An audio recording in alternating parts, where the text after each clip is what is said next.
আঙুলের ছোঁয়ায় মাটি ঘুরিয়ে তৈরি হচ্ছে বাহারি সব পণ্য। শুরুতে এঁটেল ও দোআঁশ মাটি সংগ্রহ করার পর ময়দার মতো ভালো মতো মাখিয়ে প্রস্তুত করে নিতে হয় মাটি। বিশেষ উপায়ে তৈরি মাটি কাদা করে একটি গোলাকৃতির চাকের মধ্যে পণ্য বানানোর কাজ শুরু হয়। কেউ আগের আমলের গোলকৃত চাক হাতে ঘুরিয়ে, আবার কেউ কেউ মোটর সেট করে তৈরি করছেন মাটির জিনিসপত্র। মোটর আগে 2-3 বছর আর আগে হাতেই ঘরে করা গেছে। এরপর কাদামাটি দিয়ে তৈরিকৃত জিনিসপত্র রোদে শুকিয়ে শেষমেশ আগুনে পুড়িয়ে লাল করার পর তৈরি হয় মাটির এসব জিনিসপত্র। আমাদের কাজ এই 3 মাস হয়, তারপরে কাজ আর হয় না। এভাবেই মাটি দিয়ে তৈরি হয় হাঁড়ি, পাতিল, কলসি, রুটি বানানোর তাওয়া, খেজুরের গাছ থেকে রস সংগ্রহের ভার, দই, পাতিল, থালাবাটি সহ নানা জিনিসপত্র। ভার, হাঁড়ি, পাতিল এসব বিভিন্ন কুটির শিল্পজাত জিনিস আছে, বানাই আমরা।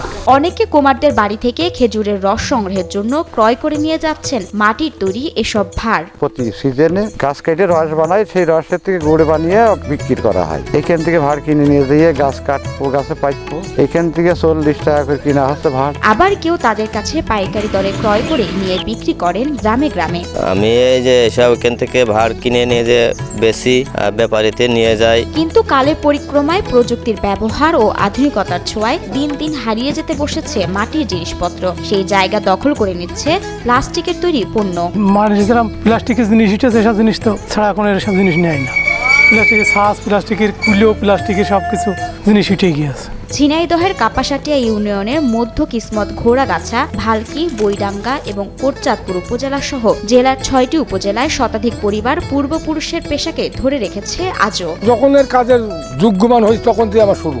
এখানে এসে দেখতে শুনতে শিখে যাই, ওই দেখা দেখি করতে করতে অল্প অল্প করতে করতে শিখলাম। তবে মাটির তৈরি জিনিসপত্র বিক্রি করে বছরের 6 মাস ভালো চললেও অন্য 6 মাস কষ্টে কাটে বলে জানান কারিগররা। মাটির যে দাম, এখন দাম নেই, 2,000-2,500 টাকা গাড়ি মাটি। হ্যাঁ, মাটির যারা জ্বালানি সবকিছুই কিনতে হয়, এইসব করে বিক্রি হয় 25 টাকা 20 টাকা এরম বিক্রি হয়।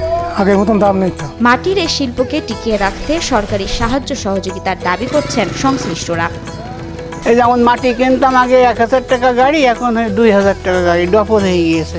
এদের মাটিও কিনতে আছে বেশি দাম দিয়ে, অথচ বিক্রি করছি কম দামে, তাহলে আমাকে লস না। এটা সরকার যদি আমাকে একটু দেখতে যে কোনো বিভিন্ন ভাতা টাতা করে দিত, তাহলে হয়তো কিছু আমরা সহযোগিতা পাতাম।